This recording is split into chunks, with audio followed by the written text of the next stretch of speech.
Well, the second quarter economic numbers are in, and libs are pissed that they have to once again say, we fucking told you so. The U.S. economy added only 73,000 jobs in July, far below the 115,000 anticipated. And updated numbers for May and June showed over 250,000 less jobs created in that time frame than previously thought. And then strangely enough, unemployment ticked up by almost 250,000 people. Who would have fucking thunk it? GDP growth is struggling to keep its head above water this year at a little over 1%, down significantly from the nearly 3% growth last year under, Bidenomics. And after reviewing these bleak BLS reports, Captain Cankles did some introspection. He really took some time to think about what the problem was and how it could be best addressed. And he decided to take quick action to address these problems by firing the person in charge of the reports. It honestly makes perfect sense. It's like if your doctor shows you a report saying that you've got cancer and you fire your doctor, then you don't have cancer anymore. That's just science. Anyway, the Peach pedophile says he fired her because she manipulated the jobs report to make him look bad, which I don't think really required any manipulation. All she was doing was providing economic statistics based on a long-used and globally respected formula. But to be fair to the almost sentient circus peanut, facts, statistics, and science do have a well-documented liberal bias. Now, this firing has the potential to completely undermine global confidence in U.S. economic reporting. And that's not good because industry and the markets use these reports to figure out how they're going to plan for the future. If they can't trust the reports, they're a lot more likely to plan more conservatively for the future, and that hurts growth. Or if the reports end up providing more optimistic views of the future than what the actual reality is, companies could easily make the mistake of overextending themselves, and when that optimistic future never arrives, countless jobs could be lost. And I know that these reports right now sound bad and everything, but don't worry,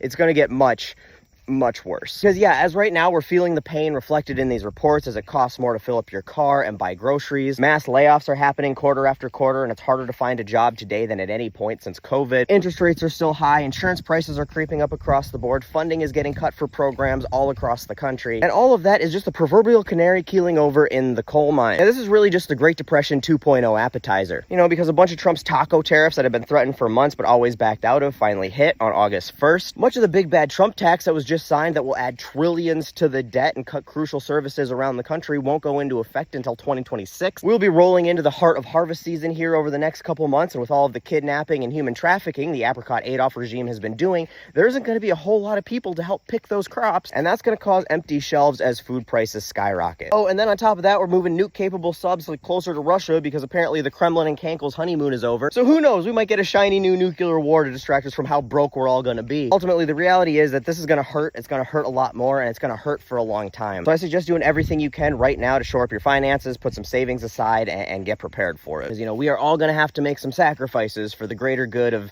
making sure that 4 trans kids in the country weren't allowed to play school sports or something. Oh, and Mega, remember that time that we told you so? Because, we did. We told you so. We told you that your pedophile president was going to tank the global economy and, not release the Epstein files because he's on them. But anyway, we just told you so that all of this was going to happen, and we just don't want you to forget that, we told you so because we told you so.